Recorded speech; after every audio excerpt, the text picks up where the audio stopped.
সমুদ্রের ঠিক মাঝখানে, যেখানে চারদিকে শুধু পানি আর আকাশ, সেখানে দুটো দেশের সামরিক যন্ত্র একে অপরের দিকে তাকিয়ে আছে। একটু ভুল হলে, একটু বেশি চাপ দিলে পুরো পৃথিবী ঘুমিয়ে উঠত এক নতুন যুদ্ধের খবরে। আর সেই ঘটনাটা ঘটেছিল একদম সম্প্রতি দক্ষিণ চীন সাগরে, যেখানে কেউ কিছুই জানতই না।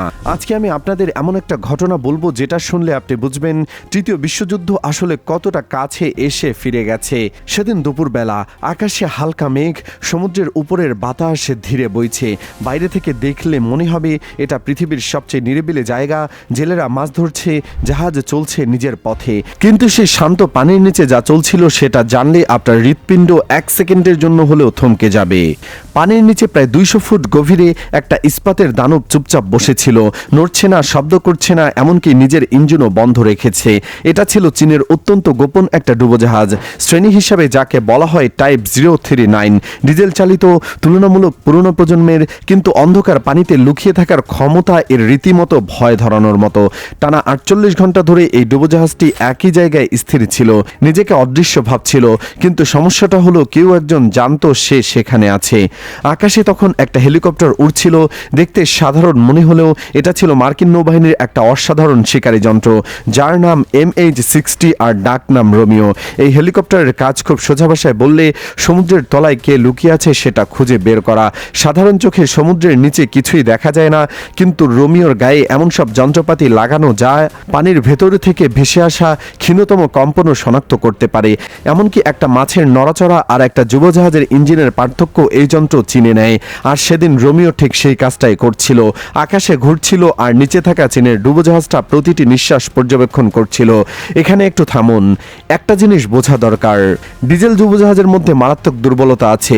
পারমাণবিক ডুবোজাহাজ মাসের পর মাস পানির নিচে থাকতে পারে, কিন্তু ডিজেল চালিত ডুবোজাহাজকে নিয়মিত পানির উপরে উঠে আসতে হয়। কেন? কারণ এর ব্যাটারি চার্জ দিতে হয়, ইঞ্জিনকে বাতাস দিতে হয়।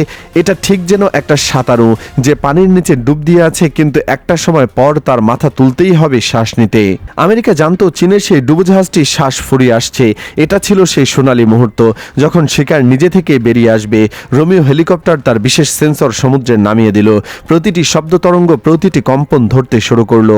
পানির নিচে থাকা ডুবোজাহাজের ক্রুরা তখনও হয়তো ভাবছিলেন তার নিরাপদ, কিন্তু তাদের প্রতিটি নড়াচড়া, প্রতিটি যন্ত্রের আওয়াজ উপরে রেকর্ড হয়ে যাচ্ছিল।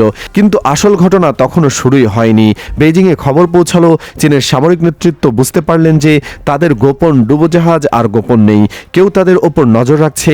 এই মুহূর্তে তাদের সামনে দুটো পথ ছিল, হয় চুপচাপ থাকো, নয়তো পাল্টা পদক্ষেপ নাও। তারা বেছে নিল দ্বিতীয় পথটা। শিয়ামেন ঘাঁটি থেকে 28 মিনিটের দূরত্বে প্রস্তুত ছিল চীনের অত্যাধুনিক আক্রমণাত্মক হেলিকপ্টার, পশ্চিমা বিশ্বে যাকে ডাকা হয় জেট 10 নামে। দেখতে অনেকটা আমেরিকার বিখ্যাত অ্যাপাচি হেলিকপ্টারের মতো, কিন্তু ভেতরের গল্পটা সম্পূর্ণ আলাদা। আদেশটা ছিল সংক্ষিপ্ত কিন্তু তীক্ষ্ণ, যাও দেখো কি হচ্ছে, আর দরকার হলে ব্যবস্থা নাও। কয়েক মিনিটের মধ্যে জেট 10 আকাশে উড়ল, গন্তব্য সেই স্থান যেখানে আমেরিকার রোমিও হেলিকপ্টার তখনও ঘুর পাক খাচ্ছে। প্রথমে রেডিওতে একটা কর্কশ কণ্ঠ ভেসে এলো, চীনা ভাষায়, তারপর ভাঙা ইংরেজিতে। মোটামুটি বার্তাটা ছিল এরকম: তুমি চীনের জলসীমার কাছে এগিয়ে আসছো, এখনই দিক বদলাও, নইলে পরিণতি ভালো হবে না। কিন্তু মার্কিন পাইলট তার যন্ত্রপাতির দিকে তাকালেন। তার হাতে থাকা প্রতিটি তথ্য, প্রতিটি স্যাটেলাইট ডেটা একই কথা বলছিল। তিনি চীনের দাবি করা সীমানা থেকে 50 নটিক্যাল মাইলেরও বেশি দূরে আছেন। এটা আন্তর্জাতিক জলসীমা, পৃথিবীর যে কোনো দেশের জাহাজ বা বিমান এখানে চলাফেরা পূর্ণ অধিকার রাখে। তিনি সরে যেতে অস্বীকার করলেন। আর ঠিক তখনই পরিস্থিতি একটা সম্পূর্ণ নতুন মাত্রায় পৌঁছে গেল। জেট 10 সরাসরি মার্কিন হেলিকপ্টারের সামনে এসে তীব্র গতিতে বাঁক নিল। এতটাই কাছ দিয়ে গেল যে বাতাসের ঝাপটায় রোমিও হেলিকপ্টারটা একটু কেঁপে উঠল। তারপর চীনা পাইলট ছুড়ে দিলেন দুটো উজ্জ্বল আলোর গোলা, যেগুলোকে বলা হয় ফ্লেয়ার। আকাশে ছড়িয়ে পড়ল ঝকঝকে আলো। এটা সামরিক জগতের ভাষায় একটা সতর্কবার্তা, আমি এখানে আছি, তুমি সরে যাও। কিন্তু চীনা পাইলট সেই মুহূর্তে একটা ভয়ঙ্কর ভুল করে ফেলেছিলেন, আর সেই ভুলটা তিনি বুঝতেই পারেননি। আমেরিকান হেলিকপ্টারের গায়ে এমন কিছু যন্ত্র লাগানো ছিল যা সাধারণ চোখে দেখা যায় না। এগুলোকে প্যাসিভ সেন্সর বলা হয়। এই সেন্সরগুলো নিজে কোনো সংকেত পাঠায় না, শুধু আশপাশে যা কিছু ঘটে তা চুষে নেয়। চীনা হেলিকপ্টারটা যখন আকাশে এসেছিল তখন তার রাডারের ফ্রিকোয়েন্সি, তার যোগাযোগ ব্যবস্থার ধরন, তার ইঞ্জিনের কম্পনের মাত্রা, এমনকি তার ইলেকট্রনিক সিস্টেমের সবচেয়ে গভীর স্বাক্ষরও রেকর্ড হয়ে গেছে। ঠিক সেই সময় আমেরিকান পাইলটরা আরেকটা সাহসী পদক্ষেপ নিলেন। তিনি তার ডিপিং সোনার, মানে পানির ভেতরের শব্দ তরঙ্গ পাঠানোর বিশেষ যন্ত্র সরাসরি সমুদ্রে নামিয়ে দিলেন। আর নামালেন ঠিক সেই জায়গায় যেখানে চীনের ডুবোজাহাজটা লুকিয়েছিল। এটা ছিল একটা স্পষ্ট বার্তা, আমরা জানি তুমি কোথায় আছো। ডুবোজাহাজের ভেতরে তখন আতঙ্ক ছড়িয়ে পড়ল। ক্রুরা বুঝতে পারলেন তাদের অবস্থান ফাঁস হয়ে গেছে। প্রবৃত্তিগতভাবে তারা যা করলেন সেটা হলো দ্রুত আরও গভীরে ডুব দেওয়ার চেষ্টা, কিন্তু সেখানেও ঘটল সবচেয়ে মারাত্মক ভুলটা। কিন্তু এরপর যা ঘটল সেটা ছিল এই পুরনো নাটকের সবচেয়ে চমকপ্রদ অধ্যায়। 8 মিনিট পরে চীনের জেট 10 পাইলট একটা অত্যন্ত আক্রমণাত্মক পদক্ষেপ নিলেন। তিনি তার রাডার দিয়ে মার্কিন হেলিকপ্টারকে লক করে ফেললেন। সামরিক পরিভাষায় এটাকে বলা হয় ওয়েপন লক।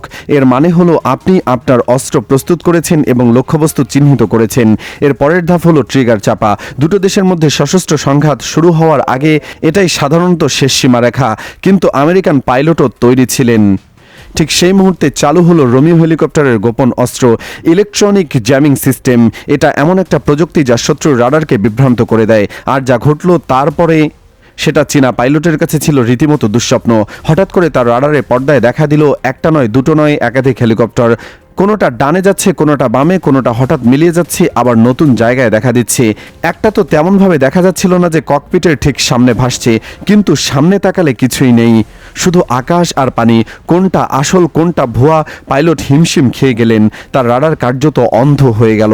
আর ঠিক এখানে গল্পে আসে একটা অপ্রত্যাশিত মোড়। আমেরিকান পাইলটরা জানতেন না যে তাদের মাথায় 3000 মিটার উপরে মেঘের আড়ালে চুপচাপ ঘুরছিল চীনের সবচেয়ে শক্তিশালী রাডার নজরদারি বিমান। এটা একটা উড়ন্ত রাডার স্টেশন যা একসাথে শতাধিক বস্তুকে চিহ্নিত করতে পারে।